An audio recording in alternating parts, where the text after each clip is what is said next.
I caught my neighbor rubbing lotion all over my wife's pregnant belly. Now she's wailing because I'm asking for paternity. This literally happened this morning. I'm posting it here and hoping to vent and maybe get some perspective because I've been extremely upset all day and can't process this productively. My wife is 8 months pregnant with our child. We live next to another married couple who are in their late 30s. I don't like the guy. I found him to be invasive and the weird type of friendly that almost seems to be prying and clingy. I'm not sure if that's clouding my judgment here or if this validated my beliefs about him. I left for work, decided on the way there I just wasn't feeling it, and called off. I stopped for breakfast before heading home to surprise my wife. 40 minutes tops. I get home, enter from the back door, and here's my wife and my neighbor sitting in our living room on the couch. She's turned toward him, fully clothed but with her shirt pulled up over her very pregnant stomach while he, facing her, is rubbing lotion on her stomach with both hands. They both froze before my wife asked how come I was back and then said Randy stopped by to borrow the toolbox while I was moisturizing, and wanted to know if he could feel the baby, so I said okay. I told him to get out before I put him out, and he left immediately. I tried to stay calm and talk to her and get the whole story. The neighbor's wife is apparently infertile. First I heard of it, which is amazing considering the guy never shuts up about his personal woes, and he wanted to feel the baby. That's her story and she's sticking to it. That's not good enough for me. My thought process is there's a big effing difference between feeling a baby for 10 seconds and coming into our home and rubbing lotion on my wife's stomach. If it was some close friend of ours I might understand, but I dislike the guy and my wife has never expressed any sort of closeness to him aside from passing pleasantries, and she's not the type to let anyone she isn't close to put their hands on her. So in the span on a day the guy goes from being a distant acquaintance of hers at best to her deciding to invite him in and let him rub her. I also find it convenient that he showed up that early, right after I went to work,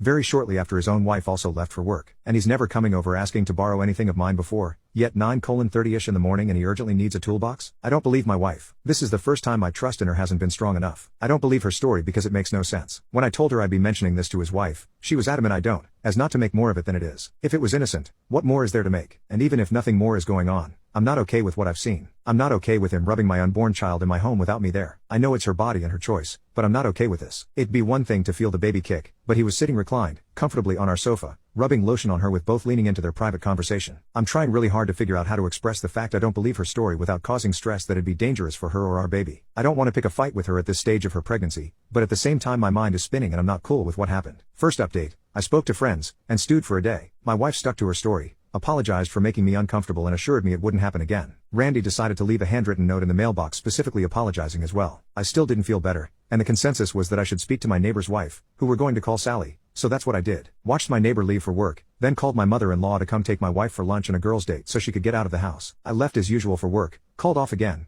and went to stay with a friend. Got a text from my wife around noon telling me she was with mother-in-law and would be back by dinner. Went home and knocked on Sally's door. Randy decided to tell Sally I kicked him out and caused a scene about not wanting either of them speaking to us anymore because I was pissed about him helping my wife. Come to find out both Sally and Randy have been going over to my house while I was away busy for the past few weeks as my wife had approached her and asked if they would be willing to lend a hand with chores she could no longer do alone. Sometimes Sally went over and did small tasks or just hung out. Sometimes both, sometimes just Randy. My wife told her I knew and was fine with it, and that's why she was confused when her husband told her his bullshit about me being mad. She showed me where she texted my wife, has her number, not mine, to clarify and ask if she was welcome over and my wife hasn't replied, and since I don't often see Sally or socialize with them she just assumed her husband was telling the truth. She also admitted that she noticed Randy and my wife becoming fast friends and figured it was due to the pregnancy, but thought it was his way of dealing with their own inability to have kids so she wrote it off. I told her what I walked in on. I told her about the tools, which ended up being bullshit too. Came to the same conclusions. Both cried. Both hugged for the first time. Both took turns denying and accepting and talking each other down. Took a walk around the block together and conspired. She planned to call Randy at work and say that my wife messaged her confessing to the two of them having an affair, and seeing what happened. Went back to my friends. Started having major panic attacks thinking I effed up.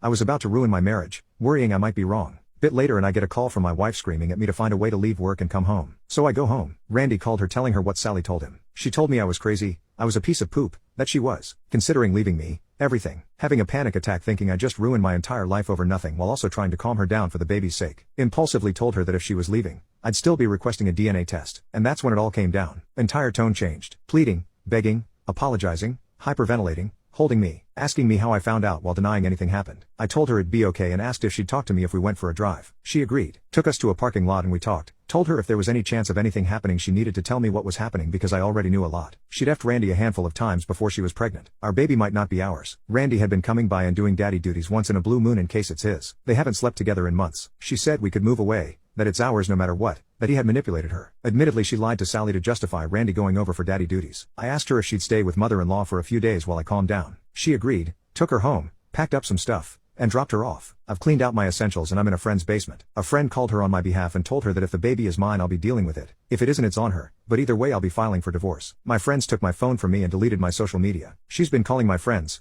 told her to F off. I spoke to my boss and he's been very understanding. Last I heard from Sally, Randy hadn't been home and stopped responding to her calls and texts. I have nothing left. In less than a week my life has fallen apart. The only thing keeping me here is the small chance that baby is mine. I have nothing else. I woke up today disappointed I woke up at all. I've never felt this alone, and I haven't accepted any of it yet. I'm praying for the first time in my life that I can stop feeling this way and find strength. Final update. A week after my last update my soon-to-be ex-wife had our child, which I was at the hospital for. I'm the father. The first few weeks after my last update were extremely difficult, with family/friends on both sides adding to the drama. Thankfully, I've had an overwhelming amount of support from not only from the vast majority of people I know in my personal life but from all of you as well. My wife and I agreed to sit down and discuss things after she was discharged, in my friend's basement with my friend upstairs in case I needed the support. She came over, and we basically said everything we needed to say. I exploded and said a lot of mean poop, most of which I regret, some I don't. She spent the whole time apologizing and begging me to take her back and give our family a chance to survive everything that happened. Went on for about an hour like this until I accepted that there was nothing left to say and I have zero romantic love for her anymore, and she accepted that we need to focus on our daughter above all else. We're agreeing to figure out a custody split amicably, and to eventually co-parent more actively together when wounds heal. But our marriage is over. She has the potential to be a wonderful mother, but she failed me as a wife, and my sole focus right now is how to get myself mentally to where I need to be the best father possible. We plan to eventually sell the home, but right now I'm staying in an apartment. Sally is leaving Randy. He's apparently staying with his mother, and still refused to speak to Sally directly. According to her, the last thing that was passed along to her is that he understands what he did. He's sorry he hurt her. He loves her and won't contest a divorce. She's struggling to handle everything and lacks a support system. So we're developing a friendship, mostly two wounded people leaning on each other, and I'm doing my best. She plans to start therapy too. And no, I don't plan to be anything more than platonic friends with Sally. Lovely woman, but no, I still haven't fully processed my new role as a parent. I think mentally I already convinced myself my child wouldn't be mine in case it ended up that way. I plan to take classes and spend more time with my daughter doing early bonding. I'm terrified but very happy. I know there's a lot left to do, and a lot of hurting left to go through, but I'm stable, and a dad. That's what matters most.